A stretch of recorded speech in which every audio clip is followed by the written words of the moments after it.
So, Okay. Governor, we can begin. Let me begin by saying, first of all, thank you for your time. We appreciate that. And let's begin with the executive order that is out now related to a couple of things. Number one, casinos in Detroit opening with, my understanding, 15% capacity. The decision there and the timing, I guess, of that decision now, you feel good about where we're at least to open to that degree? Yeah, so we have to remember we've been building this plane as we fly it, right? As a nation, we're doing this. As a globe, we're doing this. And certainly we're doing that here in Michigan. We know that we had to act aggressively because this virus was ravaging our people and certainly has ravaged our economy. As we created the My Safe Start plan with the help of business and, of course, centered around the epidemiology and public health, we created a number of phases. It's become clear, though, with Native American casinos having been opened and other states doing this, that this conduct can be engaged in. We're doing it at a very small level, 15%. They've got very strict protocols, and so we agree that we can do this safely. Now, of course, execution is where we're going to find out. But there are many different pieces of evidence that would lead us to believe that we can do this safe, and we're working very closely with all of the casinos as well as the Gaming Control Board. And then the decisions as it relates to Northern Michigan and the Upper Peninsula with bars, with dining in those establishments, kind of dialing back there. Yeah, I don't want to move back a phase. So this is an alternative to trying to getting our arms around the numbers and get them moving in the right direction. We are seeing an increase in COVID cases statewide.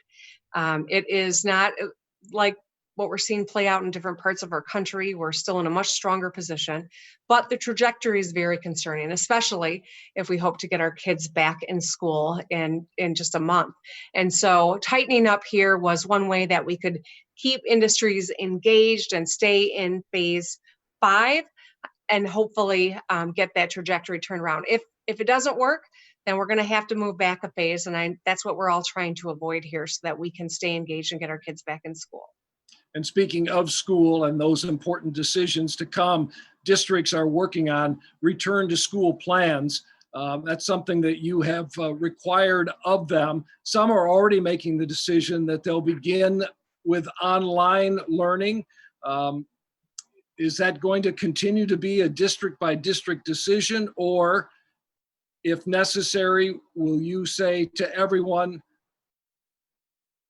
you've got to do it this way? Well, at this juncture, we've got, we have over 800 school districts. And at this juncture, we know that different parts of our state are having different experiences with COVID-19 and have different healthcare systems that have different capacities. And, there are so many different factors that go in. And that's why we wanted to give guardrails to our school boards so that they could fashion plans for contingencies of if they're in phase 3 or phase 4 or phase 5. At the end of the day, if our numbers climb and they continue to climb at a concerning rate, and we have to have distance learning because the whole state's in phase 3, we're going to have to do that. I mean, everything that happens in a month from now is dictated by our actions today. And that's why masking up is so important. That's why I'm so grateful when I see the president wearing a mask and extolling the virtues of it, because we got to take the politics out of this simple act of a face covering. This is still months in. So many people have lost their lives, so much economic pain. Months in, this is still the best tool we have to push the numbers of COVID-19 down, to save lives and to keep our economy engaged. Earlier this week, you talked about a few outbreaks in various areas of the state. Isn't that a concern, though, with return to school? You talk about the potential for outbreaks. Where could it be more impactful, perhaps, than in a school setting?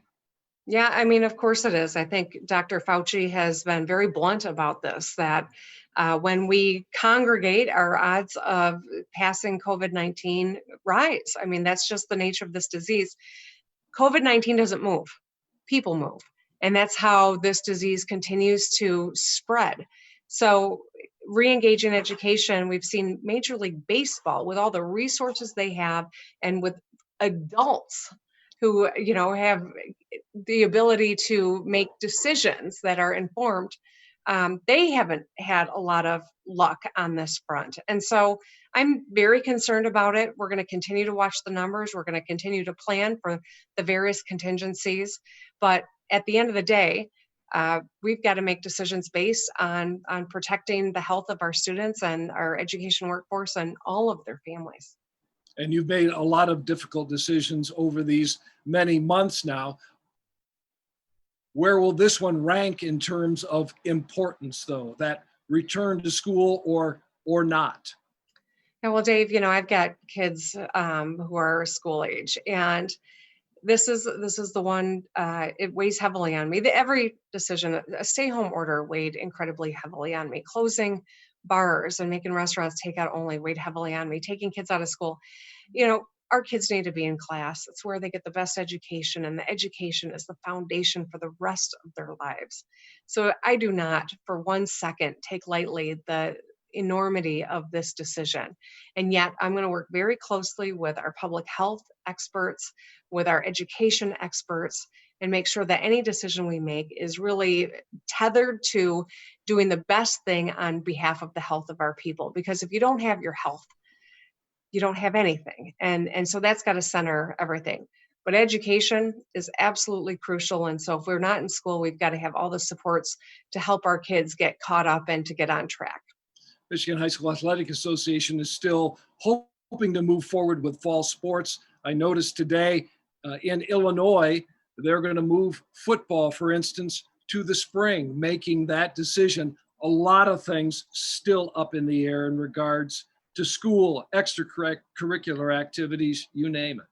Yeah, well, I think, that's a conversation that I'm sure the association is having as well, as you mentioned. This is a moment where anyone with a leadership role has to get informed, has to understand the consequences of decisions that are being made, and has to do the right thing. And none of it's easy. There are a lot of sleepless nights, but anyone who has a position of authority needs to take it upon themselves to show leadership, because every one of us has to do our part. Timeline on a decision as it relates to schools? I mean, are we talking weeks still? Well, I can tell you right now that the actions we take today, if we're masking up or not, will be shown in 2 weeks from now in terms of our COVID numbers of positive cases. 2 weeks after that, we'll see it in hospitalizations. And so that's why I can't tell you where we're going to be in 3 or 4 weeks from now, but I can tell you that the best thing we can do to put ourselves in a strong position and get our kids back in school safely is to mask up, to not congregate, to stay 6 feet apart from others when you're out in public. That means no house parties. That means don't go to a sandbar party. That means, take this very seriously, everyone in your household. There have been devastating stories about a family that has one person who goes out to an event, brings COVID home, and a family member, it's fatal for them. We don't want that to be us, and we don't want to see exponential growth here in Michigan. So we all got to do our part. This is a moment in time. It's a long, hard moment, but at some point we will look back on this experience and be glad that we took it seriously, and we're going to come out of this stronger because of it. Appreciate that. Last question would be, Joe Biden, the presumptive Democratic nominee, still vetting candidates for the VP role in his administration. You're part of that. Can you give us any update, I guess, on where that stands as far as you know it? I don't have any update to give. I don't know if you're going to be able to get on a Zoom interview with the former vice president, but he's about the only person I think that could give you any insight. But you have had conversations, and fairly recent conversations. Dave, you said that last one was your last question, so. Very good. All right, have a good one. Governor, thank you. Thank you. All right, bye-bye.